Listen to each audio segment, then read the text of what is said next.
అంటే మీకు అసలు నిజంగా పాటలు పాడాలి అని ఏ సింగర్ అన్న చూసి వచ్చిందా, మీలో మీకే వచ్చేసిందా? మీకు ఏ సింగర్ అంటే ఇష్టం? జేసుదాస్ గారి పాటలు అంటే చాలా ఇష్టం. వారి పాటలు చాలా వింటాను. ఆయన వాయిస్ బాగా నచ్చింది నాకు. చాలా చాలా పాటకు ఆ వాయిస్ అట్లా అతుక్కుపోతుంది అంటే నిజంగా. టెంపుల్లో నాకు పాడుతుంటే అట్లా అనిపిస్తుంది. ఒక పాట పాడండి. ఓకే.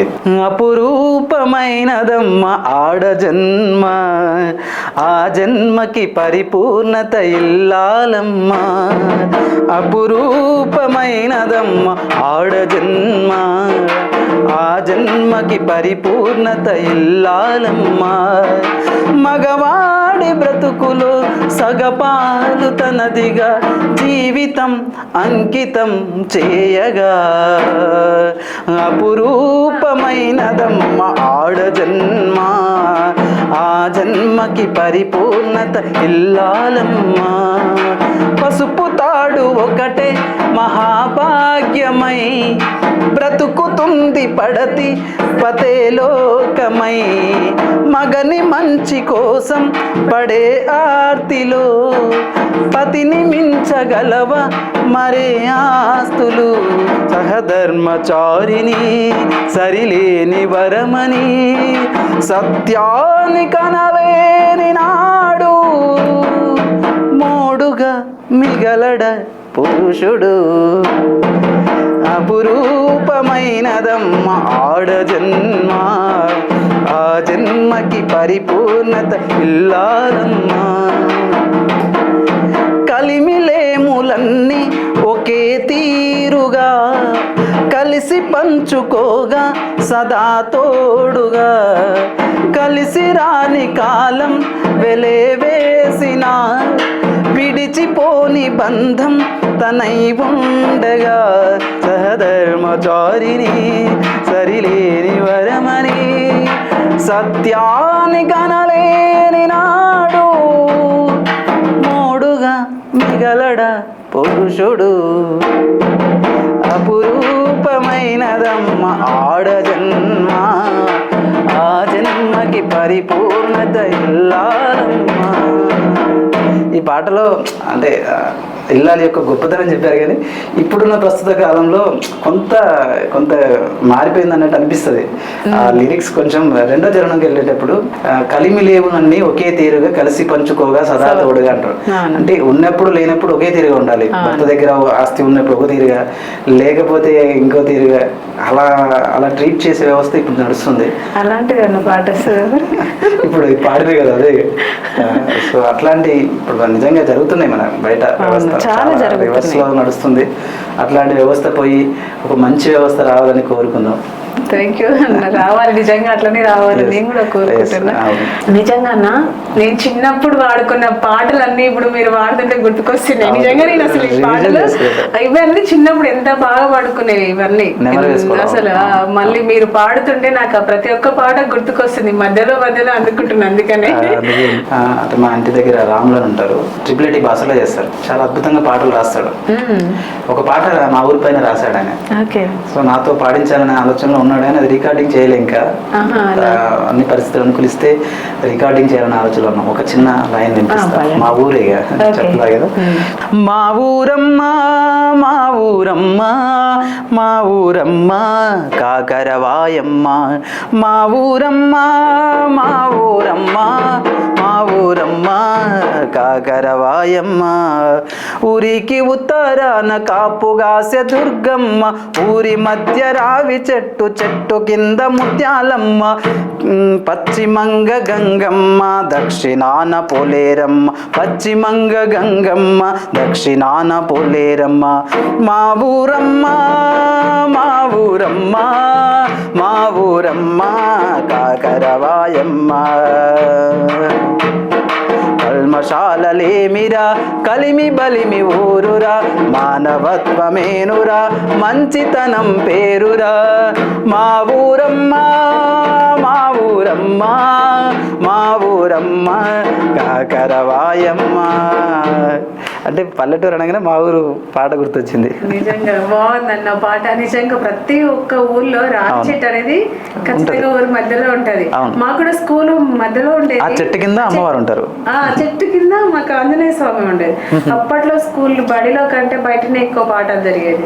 రాగి చెట్టు కింద, వేప చెట్టు కింద, రచ్చపడ మాకు అట్లనే చెప్పేది. క్లాసులు సరిగా లేకపోయినందువల్ల అక్కడ నేర్చుకున్న పాఠాలు నిజంగా ప్రకృతి సిద్ధంగా నేర్చుకోవడం, ప్రకృతితో మమేకమై పిల్లలందరూ కమర్షియల్ అయిపోయి అంత డిజిటల్ వ్యవస్థ అయిపోయి నాలుగు గోడల మధ్యలో ఏమి లేదు, మైండ్ అనేది సహజంగా పనిచేయట్లేదు. ఇప్పుడు రానున్న రోజుల్లో ఆర్టిఫిషియల్ ఇంటెలిజెన్స్ వ్యవస్థ వస్తే ఇంకా మనుషులతో పని ఉండదు. కానీ ఒక విధంగా మంచిగా అనుకోవాలా, ఒక విధంగా చెడుగా అనుకోవాలా. ఇక టెక్నాలజీ పెరిగిపోతుంది, అదంతే. టెక్నాలజీ మీద ఏమన్నా పాట వస్తుంది? టెక్నాలజీ అంటే అది కంప్యూటరు ఎలా ఇబ్బంది పెడుతుంది అంటే, మన సంస్కృతి హీనంగా బహుఘోరంగా వంచింపబడుతుంది, యోచించమంటుంది, వంచింపబడుతుంది, యోచించమంటుంది.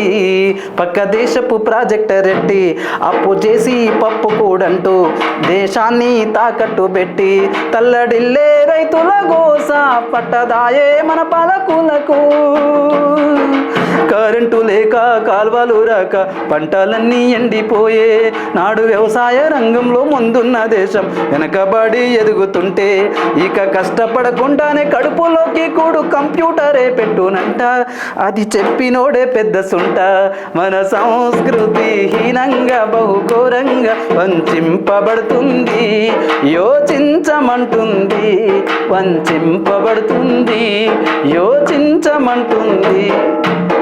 అంటే కంప్యూటర్ విద్య కావాలి, డిజిటలైజ్ అవ్వాలి, కానీ మనిషి యొక్క విలువలు ఉండాలి, ప్రకృతిని కాపాడుకోవాలి, ప్లాస్టిక్ని అవాయిడ్ చేయాలి.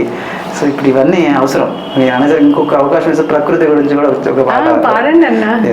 కోయిల పాడింది కొమ్మ కొమ్మన, హాయిగా ఎగిరింది వసంతాన, లేత చిగురు వగరు తెలిసి గున్న మామిడి గుబురు చేరి, లేత చిగురు మగరు తెలిసి గున్న మామిడి గుబురు చేరి, కిలకిల రాగాలను పలికె స్వరాగాలను కోయిల పాడింది కొమ్మ కొమ్మన, హాయిగా ఎగిరింది వసంతాన.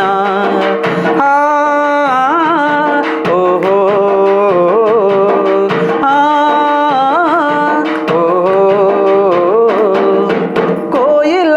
పదానికి పల్లవి గోదావరి, తోడు ఉండే వేళలో చిందే ఆ స్వరజతి, ఎనలేని మధురాను భూతే ఈ ప్రకృతి, ఎనలేని మధురాను భూతే ఈ ప్రకృతి, తీయనైన ప్రేమకు కమనీయమైన కృతి, కోయిల పాడింది కొమ్మ కొమ్మన, హాయిగా ఎగిరింది వసంతాన.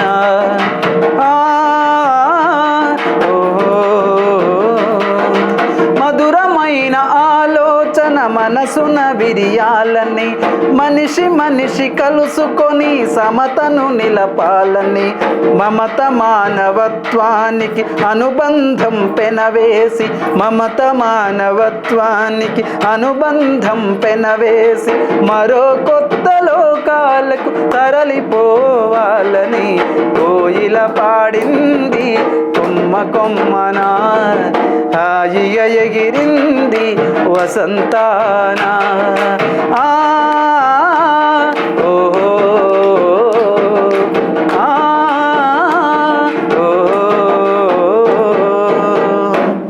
నిజంగా ఎంత హాయిగా ఉందంటే ఆ పాట వింటుంటే, చాలా హాయిగా. అంటే నేను పనిచేసేది కూడా ఏజెన్సీ ఏరియా, అక్కడంతా ప్రకృతి. పిల్లలకి ఈ పాట వినిపిస్తుంటే అసలు అంటే నేచర్లో ఉన్నట్టు సహసిద్ధంగా పాడుతుంటే ఒకసారి మొన్న ప్రేయర్లో అద్భుతంగా అందరూ చాలా మంచిగా ఎవరు వేస్తారండి ఈ పాట?